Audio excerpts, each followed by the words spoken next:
मात्र 22 दिनों में बेलापुर विधानसभा मतदार संघ में पूर्व विधायक और राष्ट्रवादी कांग्रेस शरद चंद्र पवार पार्टी के प्रत्याशी संदीप नाइक ने अपने बेहतरीन स्ट्राइक रेट के साथ भारतीय जनता पार्टी के प्रत्याशी को ऐसे कांटे की टक्कर दी कि भाजपा प्रत्याशी मात्र 377 वोटों से ही अपनी सीट बचा पाए।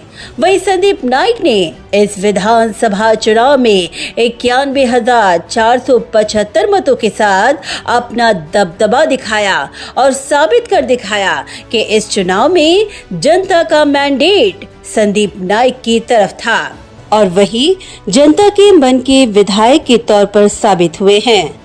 जिस बेलापुर विधानसभा चुनाव को लेकर संपूर्ण राज्य भर की नजर टिकी हुई थी, उस मतदार संघ में वो कौन से फैक्टर थे जिसका संदीप नाइक को खामियाजा उठाना पड़ा। उसमें शामिल है ट्रम्पेट।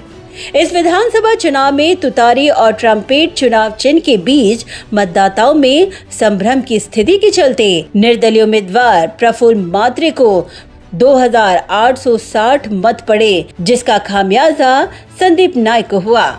डमी उम्मीदवार बता दें कि बेलापुर विधानसभा चुनाव में संदीप नाइक के खिलाफ एक डमी उम्मीदवार को भी चुनाव में उतारा गया था। उस डमी उम्मीदवार को 513 वोट मिले, जिसका असर भी इस चुनाव में संदीप नाइक को देखने को मिला। हालांकि अगर आंकड़ों को देखा जाए तो संदीप नाइक ने इस चुनाव में 2 टर्म विधायक भाजपा प्रत्याशी को मजबूत कांटे की टक्कर दी।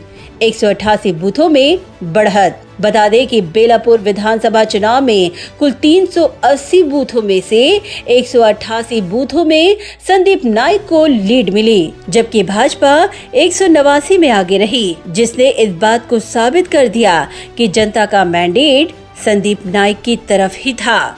पोस्टल मतों में भी संदीप नाइक को मिली बढ़त।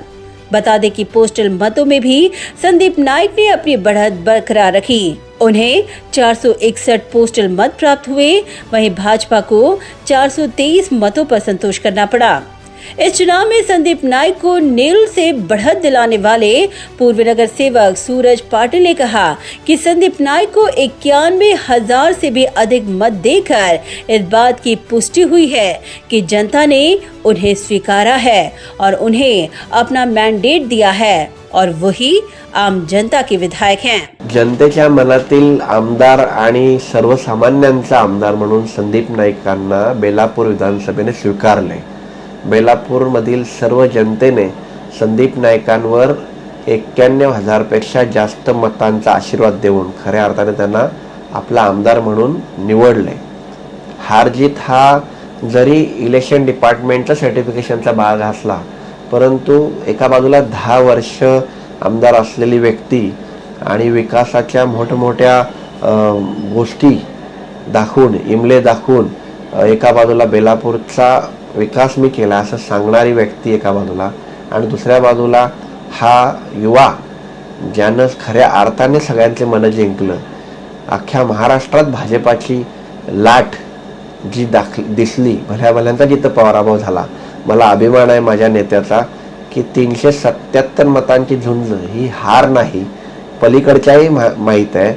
शेवटी कसं असतं, जो जितावं सिकंदर असं बोललं जातं, पण निवडणूक आयोगाच्या अनुषंगाने आमदार ते असतील, पण लोकांच्या मनातील ह्या बेलापूर विधानसभेच्या नागरिकांच्या मनातला आमदार संदीप गणेश नाईक हेच आहेत।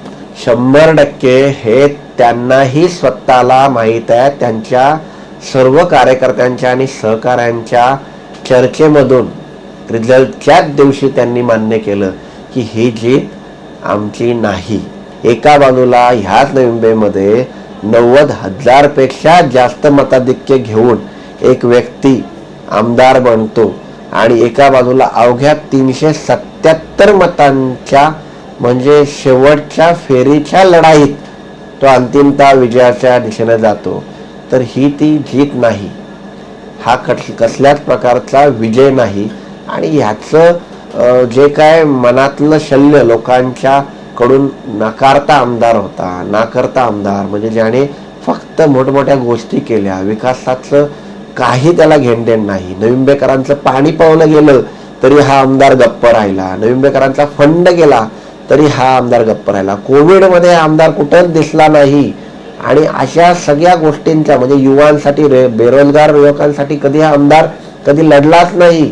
मग अशा आमदाराला या 91,000 बेलापूरच्या मतदारांनी नाकारले आणि संदीप गणेश नाईक या व्यक्तीला स्वीकारले.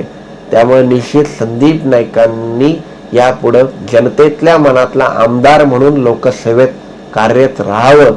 आम्ही त्यांच्या सोबत खांद्याला खांद्या देऊन जनसेवेकरिता तत्पर आणि तैयार आहोत. वहीं स्वाति लाहोटी ने कहा कि संदीप नाइक के पास एक विजन है और वे ही बेलापुर मतदार संघ का सही विकास कर सकते हैं.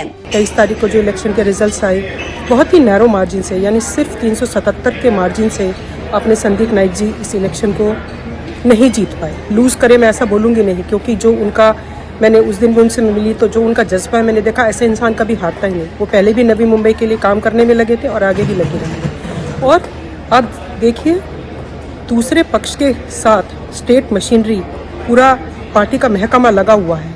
इतनी भयंकर सपोर्ट मिला है, उसके बाद भी इतने नैरो मार्जिन से कुछ ऐसे जैसे 99 पे जाके बैट्समैन आउट हो जाते हैं. लेकिन संदीप नाइक जी को, उनके सब समर्थकों, सब कार्यकर्ताओं, सब नवी मुंबईकरों की तरफ से मैं कहना चाहूँगी, आप कल भी हमारे आमदार थे और आज भी हमारे आमदार हैं और कल भी रहेंगे.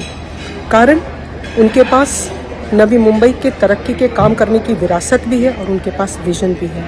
मैंने उनका 1-2 कम्युनिटी के साथ डायलॉग देखा था. उनके पास नवी मुंबई के आने वाले भविष्य के लिए पूरे प्लान्स है, पूरा डेटा स्टैटिस्टिक्स उनकी टिप्स पर है. उसके बाद मैं इस निष्कर्ष पर पहुंची कि ये तो नवी मुंबई में रहते ही हैं, नवी मुंबई भी उनकी रगों में शिरकत करता है. वो मेरे आमदार हैं, हर नवी मुंबई के आमदार हैं. आप तो आगे जाना ही जाना है. आप तो सूर्य हैं, प्रकाशपुंज हैं. आपके उदय को कोई नहीं रोक सकता. बता दें कि अपने उम्दा कार्यों के लिए परिचित संदीप नाइक ने नतीजों के बाद से ही आगामी पालिका चुनाव के लिए अब अपनी कमर कस ली है. संदीप नाइक ने फिर एक और बार एक्शन मोड में आते हुए इशारा दिया है कि नवी मुंबई के मुद्दों को लेकर वे अपनी वही आक्रामकता बरकरार रखेंगे और आगामी पालिका चुनाव में भी अपने सभी निष्ठावंतों और मित्र पक्ष के लोगों के लिए दुगनी ताकत से काम करेंगे. अब इस नई पारी के साथ मैदान पर उतरे संदीप नाइक के इस तेवर और कलेवर को देखकर ये कहना गलत नहीं होगा कि नवी मुंबई की राजनीति अब एक नया अध्याय लिखने जा रही है, जिसमें संदीप नाइक की भूमिका अहम होगी. Bureau report, Navi Mumbai network.